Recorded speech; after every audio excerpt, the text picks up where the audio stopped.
제목 꽃시계.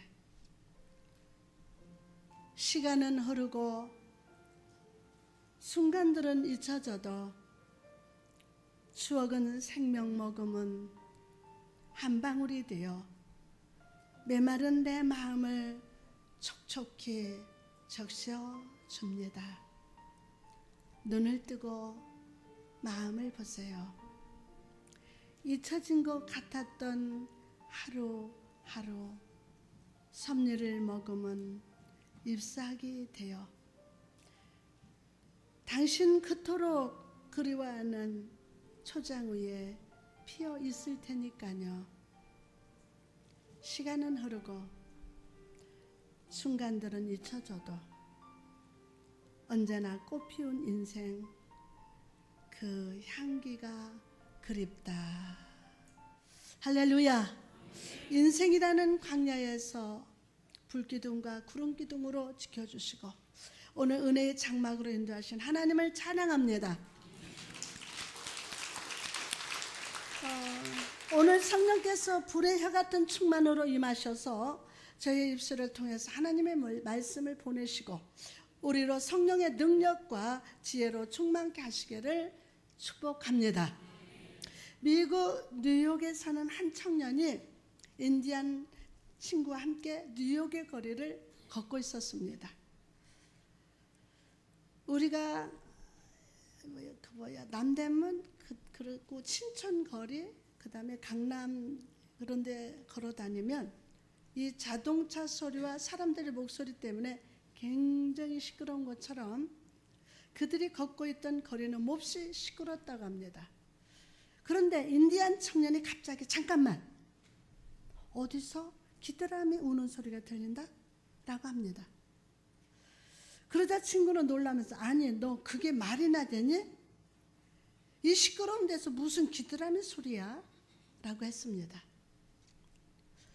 그러나 이 인디안 친구가 이끄는 곳에 가보니까 정말로 작은 맨홀 구멍에서 귀뚜라미가 탁 튀어나왔습니다. 깜짝 놀란 청년은 인디안 친구에게 어떻게 그 소리를 들었냐고 딱 물어봅니다. 그러자 듣고 싶은 소리에만 귀를 열어놓으면 들려. 사람은 보통 들어야 할 소리를 듣는 것이 아니라 듣고 싶은 소리만 들어. 하지만 나는 사람이 들어야 할 소리를 들은 것뿐이야 라고 대답을 했답니다. 사랑하는 성도 여러분, 이처럼 하나님께서 우리에게 귀를 주신 이유도 듣고 싶은 것만 들으라고 주신 것이 아닙니다. 우리 영의 귀와 영의 귀로 반드시 들어야 할 소리를 들으라고 귀를 쥐어주신 것임을 믿으시기를 바랍니다. 벌써 2016년 6개월이 지나고 새로운 7월이 되었습니다. 이 7월의 첫 주 다가오는 6개월의 인생의 항해 속에서 귀 기울여 들어야 하는 예수님의 음성은 무엇일까요? 첫째, 베풀어 주신 은혜를 기억하라는 거예요. 베풀어 주신 은혜를 기억하라. 병자들을 치유하시고 바리새인들과 논쟁을 벌이셨던 예수님은 이제 배를 타고 또 다른 삶의 자리로 나아가고 계셨습니다. 바다 한가운데서 제자들은 그들이 먹을 떡을 두고 왔음을 깨달았어요. 본문 14절에 보니까 제자들이 떡 가져오기를 잊었음에 배에 떡 한 개밖에 그들에게 없더라. 배에 떡 한 개. 제자들의 손에는 오직 떡 하나밖에 없었습니다. 떡 하나. 이제 그들은 앞으로 어디서 먹을 것을 구할지를 염려하고 있었습니다. 그런데 여기서 떡 한 개라는 단어에 중요한 영적 의미가 있습니다. 바로 예수 그리스도가 인생을 항해한 우리에게 한 개의 떡이 되어 주심을 믿으시기 바랍니다. 바로 예수 그리스도가 인생에 항해하는 우리에게 한 개의 떡이 되어 주십니다. 비록 우리 손에 쥐어진 것이 없어도 주 예수가 함께하면 무엇을 먹을까, 무엇을 마실까, 무엇을 입을까라는 염려는 전혀 할 필요가 없다는 거예요. 그러나 제자들 눈동자 속에는 떡이 없음으로 인해서 염려하고 있었습니다. 그리고 주님께서는 이런 제자들의 얼굴을 다 바라보시면서 이렇게 말씀합니다. 본문 17절 18절에 보니까 예수께서 아시고 이르시되 너희가 어찌 떡이 없음으로 수군거리느냐? 아직도 알지 못하며 깨닫지 못하느냐? 너희 마음이 둔하냐? 너희가 눈이 있어도 보지 못하며 귀가 있어도 듣지 못하느냐? 또 기억하지 못하느냐? 기억하지 못하느냐? 기억하지 못하느냐? 제자들은 주님과 함께 먹고 마셨습니다. 주님의 선포하시는 말씀을 듣고 죽은 자를 살리시고 병자를 치유하시는 놀라운 역사를 두 눈으로 보았습니다. 그럼에도 아직 제자들의 마음은 돌짝밭과 같았습니다. 진리에 대한 눈이 멀고 귀가 멀어 있었습니다. 주님의 베푸셨던 놀라운 은혜의 식탁에 대한 일을 모두 잊고 있었습니다.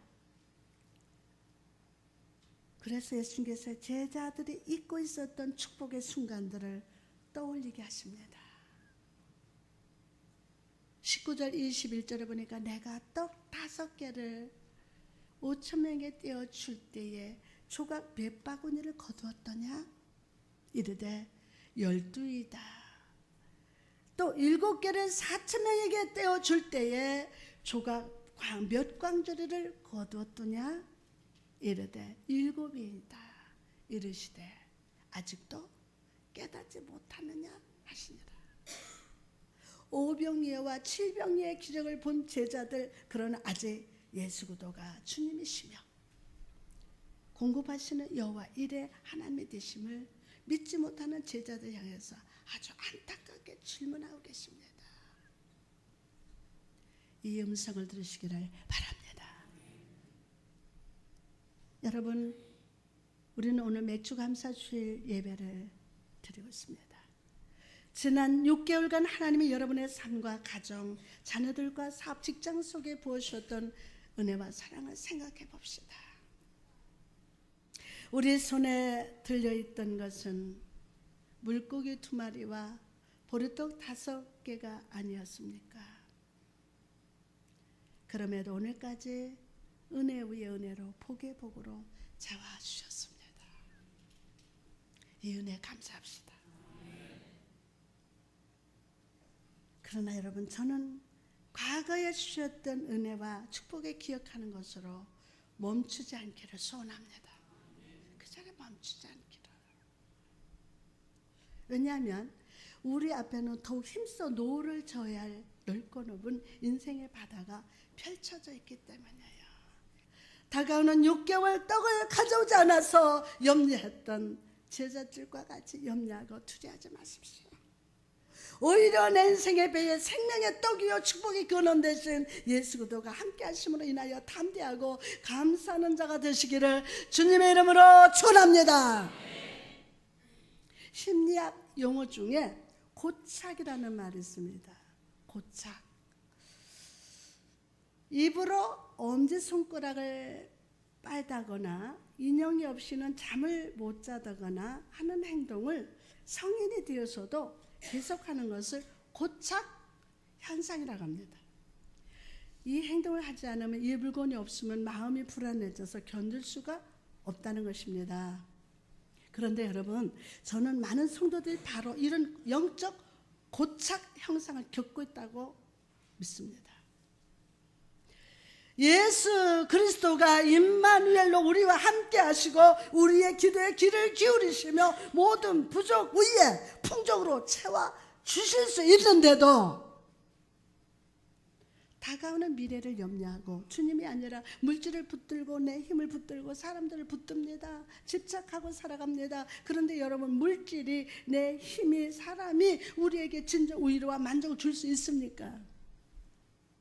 하나님이 주신 지혜로 말미암아 복된 삶을 살았던 솔로몬의 음성을 들어보시기 바랍니다. 전도서 7장 12절 보니까 지혜의 그늘 아래 있음은 돈의 그늘 아래 있음과 같으나 지혜에 관한 지식이 더 유익함은 지혜가 그 지혜 있는 자를 살리기 때문이라. 아멘.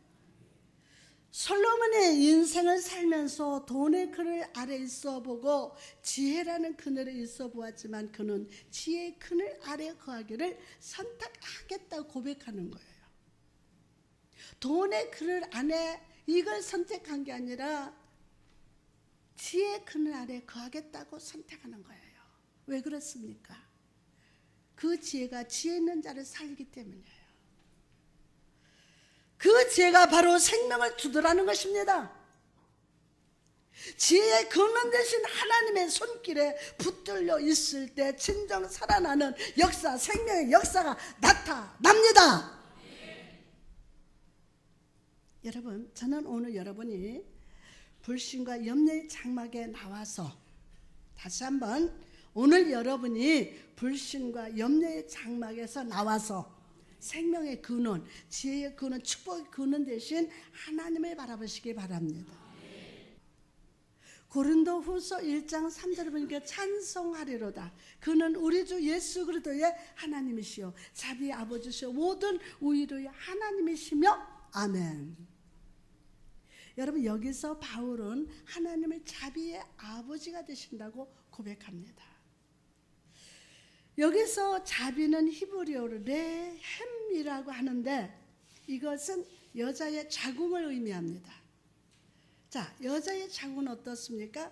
자궁 안에 생명이 자라날 때 아무것도 묻지 않고 사랑으로 다 감쌉니다. 묻지 않아요. 감싸줘요. 뭐로? 사랑으로. 모든 것을 기꺼이 공급합니다. 따스한 체온과 양식을 공급하고 사랑으로 품습니다. 이처럼 하나님의 사랑을 우리가 지금 어떤 모습으로 왔든지 상관없이 품어주십니다. 우리가 인생의 항해하면서 필요한 것이 있을 때마다 믿음의 그물 속에 축복의 물고기를 가득 채워주시고 슬프고 외롭고 병들었을 때 가슴으로 안아주시고 생명으로 여러분을 보호해 주실 것임을 오늘 믿으시면 아멘 합시다. 할렐루야. 이사야 40장 11절에 보니까 그는 목자같이 양떼를 먹이시며 어린 양을 그 팔로 모아 품에 안으시며 젖먹이는 암컷들을 온순히 인도하시리로다. 영적으로 어린 양, 병든 양 상관없이 하나님은 여러분을 두 팔로 꼭 안아서 인도하십니다. 그러니 여기까지 온 거예요. 여러분이 그게 아니에요. 병든 양, 연약한 슬픈 양 상관없이 하나님 그 팔로 모아서 품에 안으시고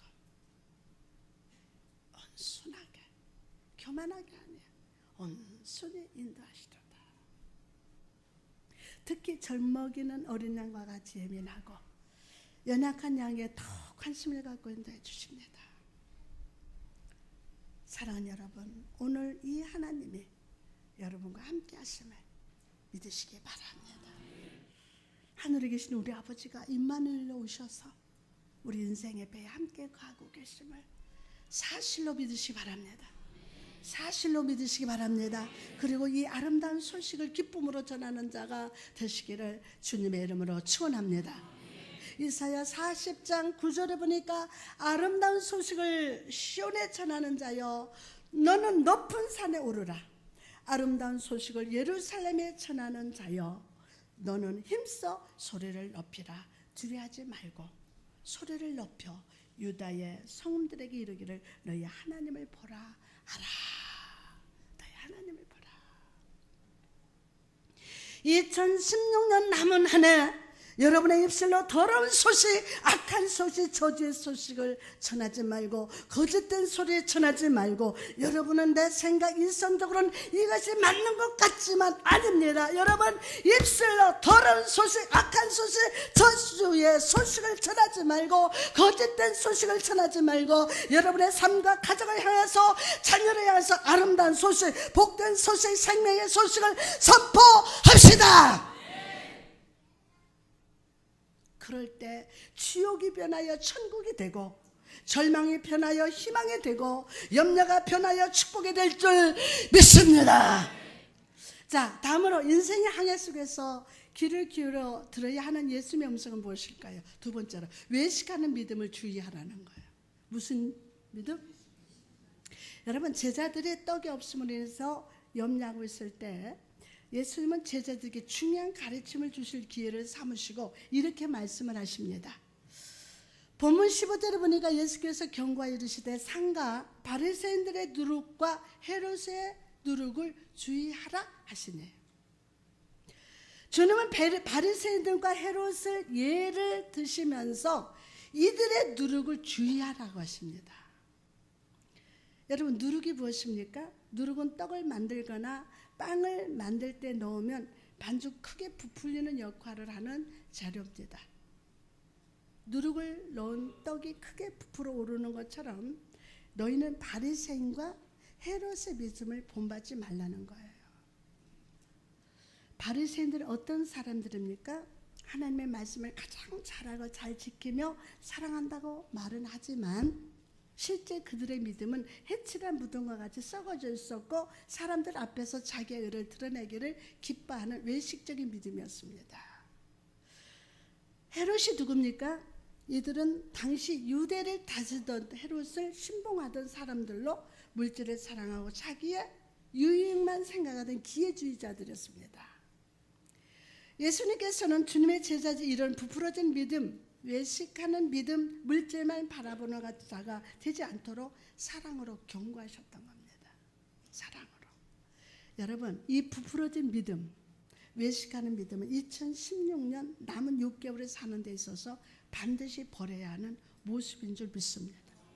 여러분, 신앙생활 아무리 오래 하고 어떤 직분을 가지고 있으며 어떤 사회적 위치를 가지고 있는지는 중요하지 않습니다. 사람들은 여러분의 겉모습을 주목해서 바라볼지 모르지만 하나님은 중심을 보시기 때문이에요. 전도서 10장 1절에 보니까 죽은 파리들이 향기름을 악취가 나게 만드는 것 같이 적은 우매가 지혜와 존귀를 난처하게 만드느니라. 옛날 이스라엘 사람들은 집집마다 기름을 직접 만들어서 사용을 했다고 합니다. 그때 그 기름을 만들 때 종종 파리가 들어와서 빠져 죽는 경우가 생기는데, 그런 경우에는 그 기름을 쓰지 않고 모두 버립니다. 이처럼 한 사람의 인생도, 한 사람의 신앙생활도 내 고집, 내 생각, 내 자랑이라는 것이 섞어져 버리면 그것은 쓸모없는 인생이 되고 만다는 거예요. 그러므로 여러분, 부디 남은 6개월은 성도답게 삽시다. 외식하는 믿음, 부풀어진 믿음을 오늘 버립시다. 그럼 성도된 우리는 어떤 삶을 살아야 할까요? 요한일서 1장 7절에 보니까 그가 빛 가운데 계신 것 같이 우리도 빛 가운데 행하며 우리가 서로 사귐이 있고 그 아들 예수의 피가 우리를 모든 죄에서 깨끗하게 하실 것이요. 성도는 어디에서 행한다고 합니까? 어디에? 빛 가운데서 행한다고 합니다. 어두운 가운데서? 아닙니다. 빛 가운데서. 빛 가운데 행한다는 말이 무슨 뜻입니까? 주님 앞에서 내가 가진 허물과 죄를 그대로 드러내는 거예요. 부풀어진 믿음이 아니라 내 마음과 삶을 주 예수 앞에 숨김없이 드러내는 삶을 살아가기로 결단한다는 거예요. 누가복음 18장에 나오는 세례를 한번 떠올려보시기 바랍니다. 그가 하나님 앞에 나갈 때 어떻게 기도하고 있습니까? 누가복음 18장 13절에 하나님이여 불쌍히 여기소서 나는 죄인이로소이다 하였느니라. 바리새인은 하나님 앞에 자기가 잘한 거, 자기가 하나님 뜻대로 한 일들을 나타내고 있지만 세리는 자기가 잘하는 일을 하나도 말하지 않고 나는 죄인입니다.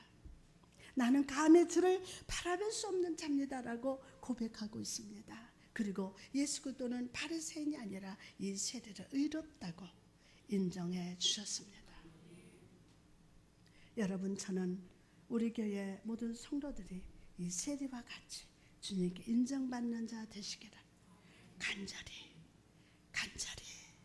간절히 소망합니다. 주님께 인정받는 자, 네? 사람에게 인정받지 말고 목사인 저에게 인정받으려 하지 말고 하나님께 인정받으십시오. 하나님께 인정받으면 목사도 인정하게 돼 있어요. 무엇보다 저는 우리 교회가 주 안에서 아름다운 하모니를 이루기를 바랍니다. 요즘 성가대 찬양을 들으면 참 좋습니다. 오늘도 아리랑 해서 이 가사도 참 좋아요. 또 이렇게 좋은 지휘자도 오셨고 하모니가 잘 이루어져서 하나님도 참 행복할 것이라고 믿습니다. 근데 여러분, 성가대 이렇게 아름다운 하모니를 이룰 수 있는 이유가 무엇입니까? 첫째, 모두 같은 악보를 보고 있다. 두 번째, 나만 잘 부르려 하지 않고 다른 파트가 부르는 것을 들으면서 화음을 잘 이루기 때문입니다. 세 번째, 지휘자의 손길에 집중하며 지휘자의 신호에 따라 부르기 때문이에요.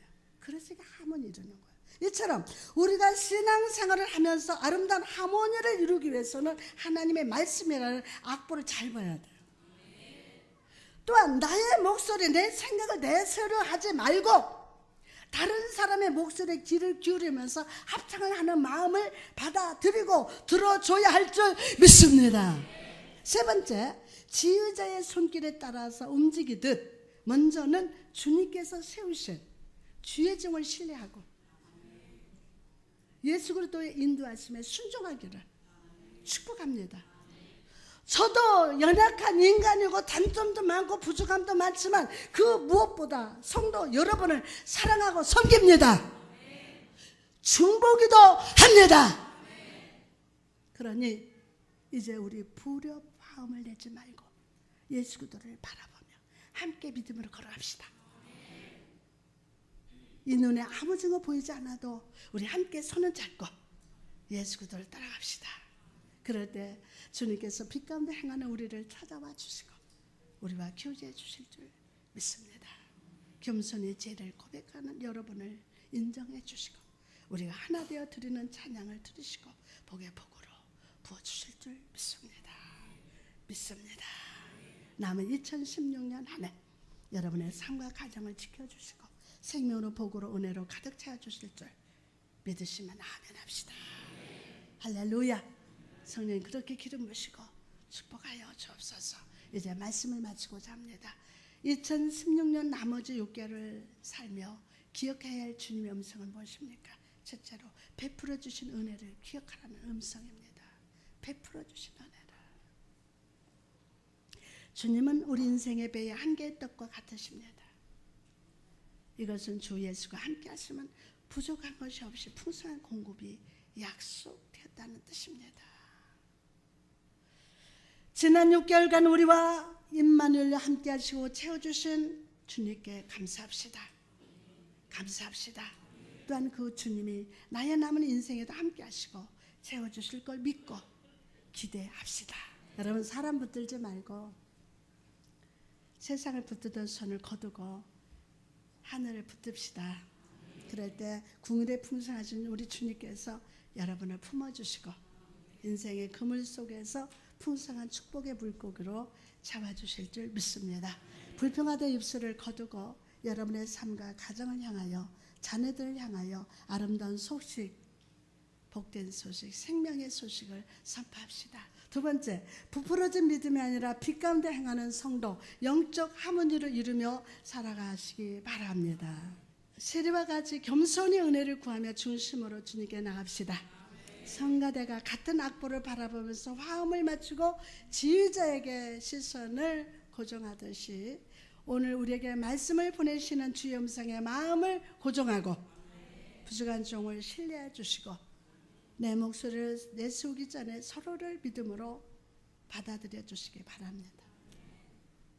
그럴 때 남은 2016년 한 해 여러분의 삶과 가정을 지켜주시고 생명으로 복으로 은혜로 가득 채워주실 줄 믿습니다.